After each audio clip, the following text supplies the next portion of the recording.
moment. So I might just begin by introducing myself. My name is Callum Clench, and I'm chairing the session on water and green growth, and I'd like to welcome you all here. I know that some of the other sessions have run over, so I expect people will continue to come in as we proceed. I've been working in water and green growth for the last couple of years. I was working at the World Water Council and was responsible for producing a report on water and green growth with the Korean government.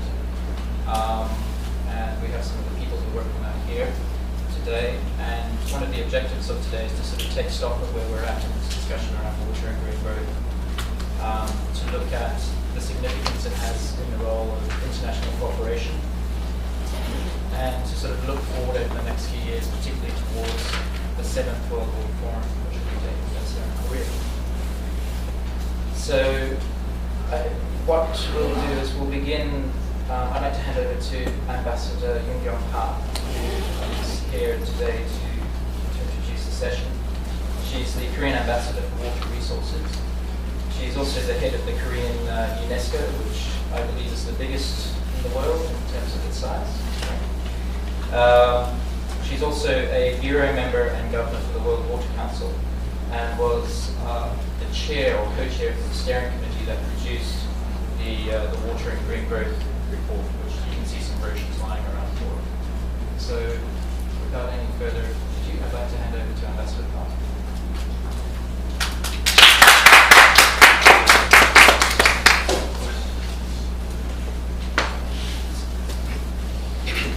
Thank you, Callum.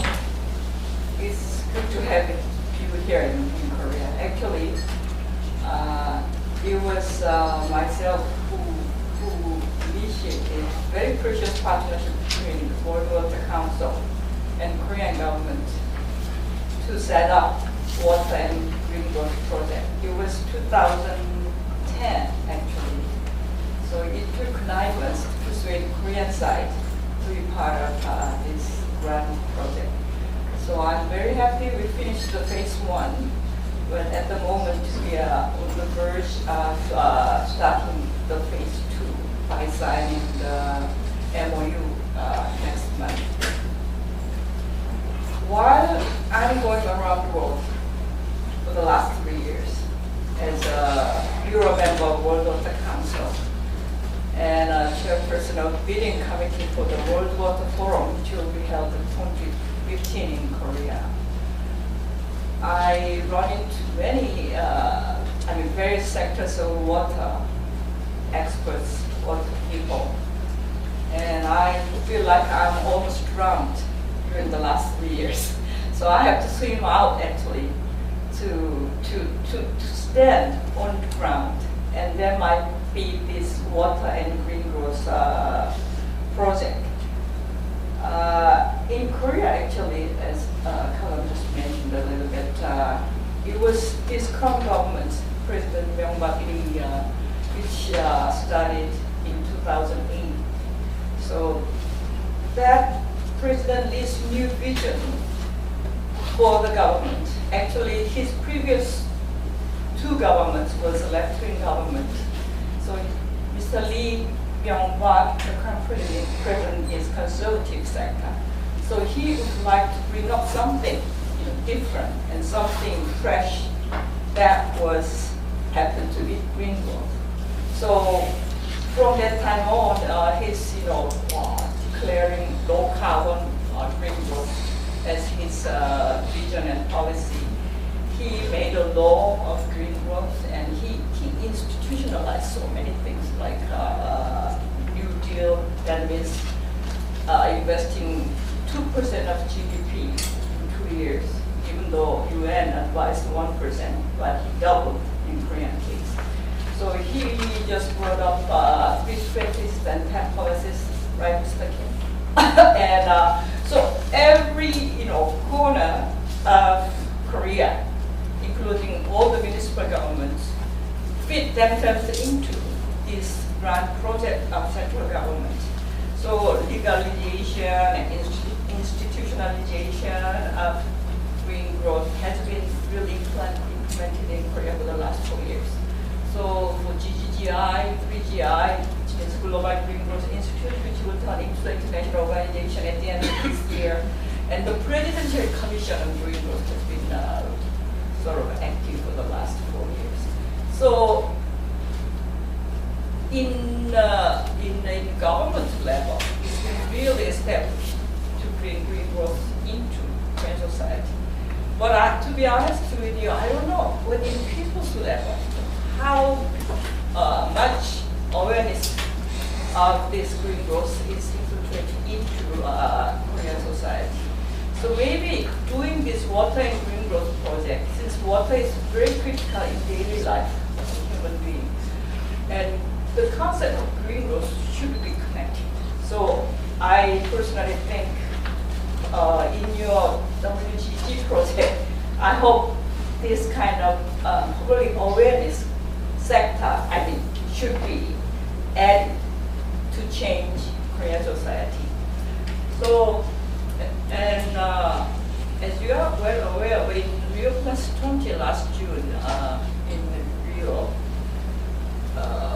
their theme was green economy and institutional reform. So Korean government status in relation to that has been well fitting to their Rio Plus 20 themes. And not only for those two big themes, Rio Plus 20 emphasized 7 critical issues. I don't know whether you remember. Number 1 was due to this economic crisis, job, right? Second one was urbanization, city. And the other 5 are very keenly related to water. Energy, food, water, and digester. What is the other one? Anyway, ocean. See? So this ocean, food, energy, water, digester, just water thing. So Rio Plus 20 even emphasized the importance of water in the future society that we want. We have to deal with those water. So we have to realize that water is becoming really, bring our attention in the future. So green growth is becoming, attention to, after economic crisis of 2009, becoming attention to all the international organizations, OECD, UNEP, ESCA. So here we are. This WGG should be increase the importance of water and this GG, new concept to adjust to this economic crisis. This is the right thing that we have to engage in. So I do congratulate for you people who've been engaged in these areas in 3 years ahead of time. And I hope you have a lot of success in the future. I have a very wild dream someday, as time goes on and our research is really heightened, we might be able to draw WGG map, global map. So by just looking at that map, we can see how water and green growth in specific area in every corner of the world is adjusted. So we know how to live according to that resources and materials. There will be our goal in the future to find a way to live these 7 billion people out of poverty and out of climate change crisis. So here we are, we have to be very responsible for what we are doing. Welcome to this session and thank you very much.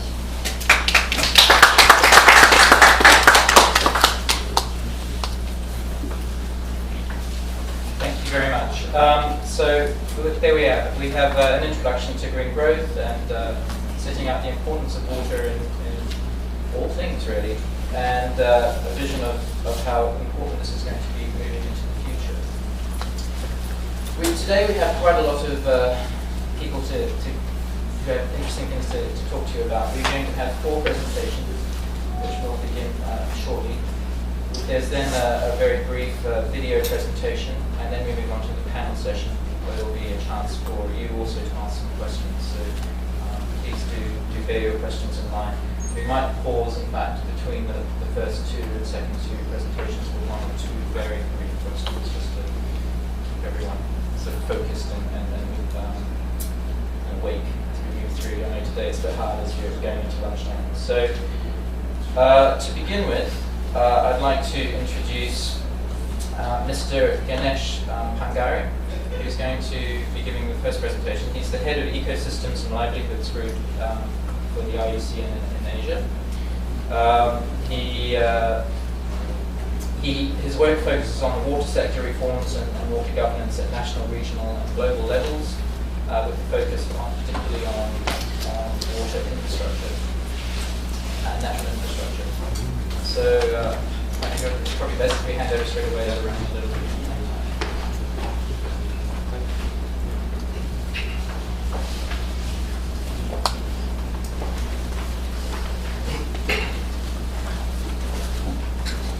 Good morning, friends. First of all, I'd like to really thank the Korean Water Forum and the Korean organizers for inviting IUCN to give a presentation.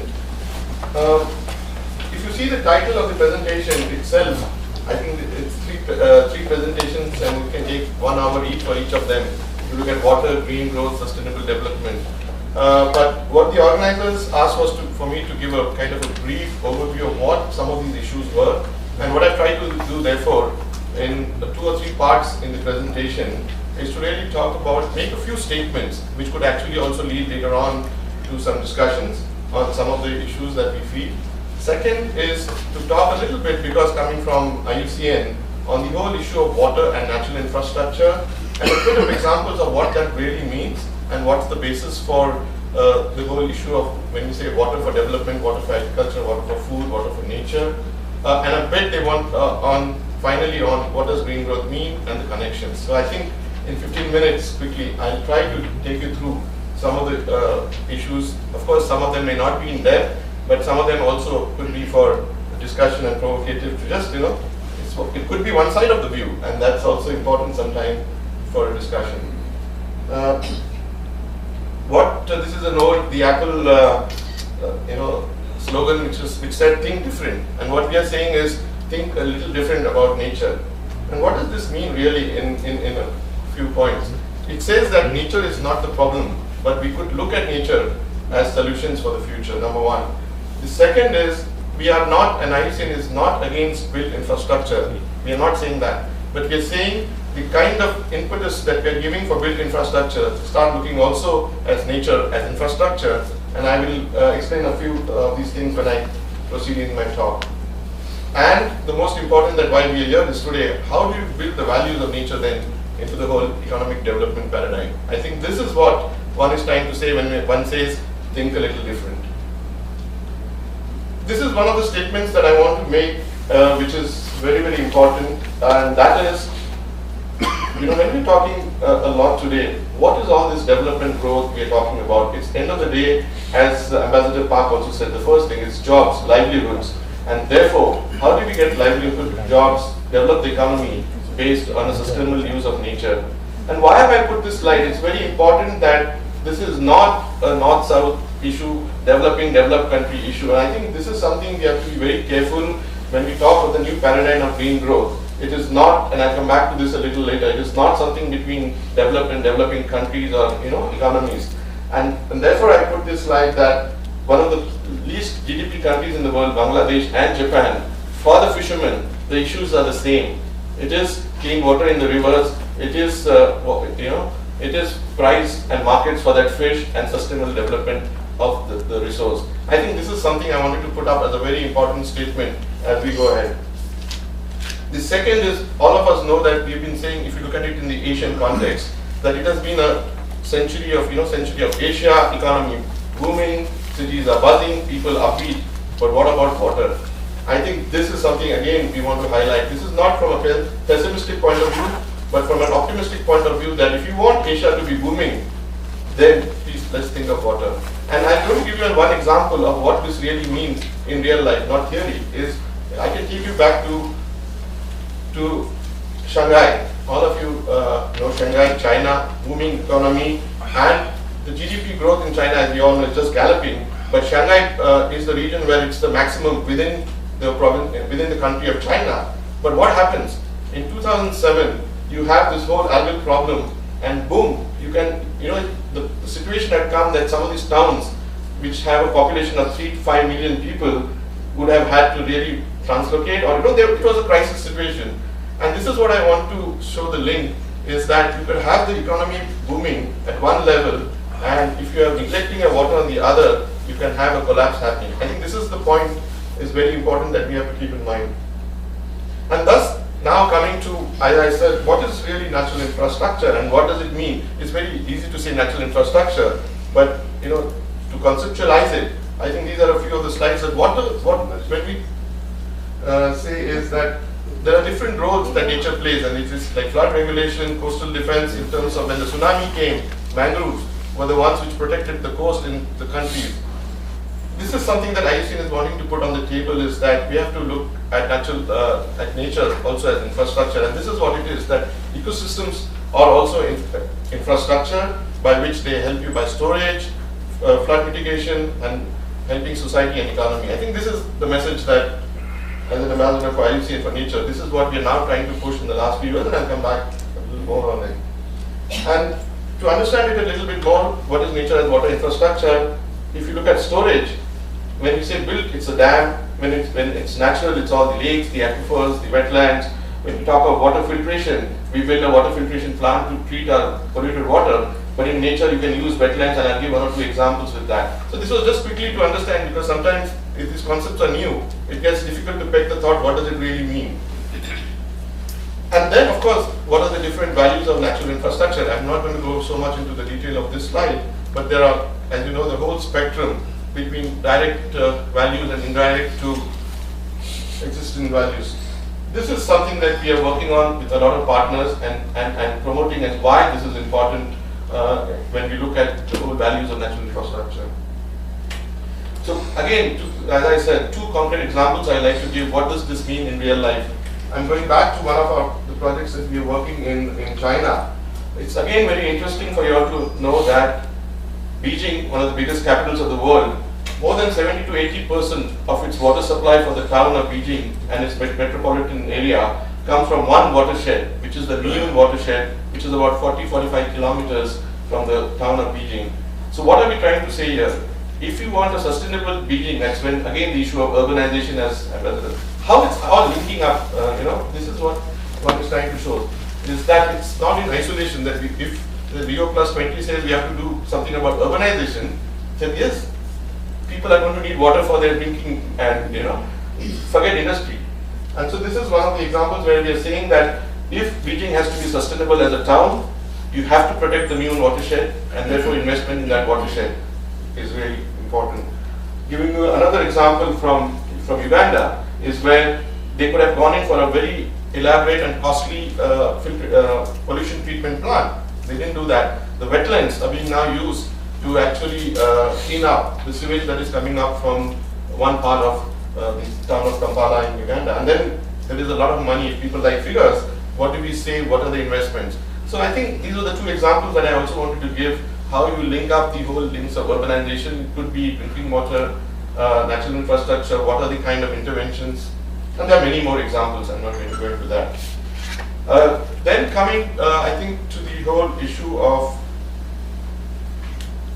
what's happening currently in the last 2-3 years, because I think I was asked to say that where are we moving ahead in the last few years. There has been the World Water Council. The large or the big debate, not debate, but the paradigm shift in the last at least 3 years in the water, food, energy has been this nexus concept, and I thought it's important that I put up this slide and what's happening. This was initially, of course, led by the Germans, and there was a huge conference in Bonn in 2011, where they're saying that if you really have to look at future development of the world, whether you look at it from the green growth economy or whatever way, it's been too much in silos for water for food people, water for nature people, then the whole energy people being the elephants in the room, never been getting together. And therefore, I think this was what, now this is something which is interestingly debated a lot, right from, as I said, in Bonn last year to even Rio. This was the main thing that was taken to Rio Plus 20, is the issue of water, food, energy, the nexus perspective.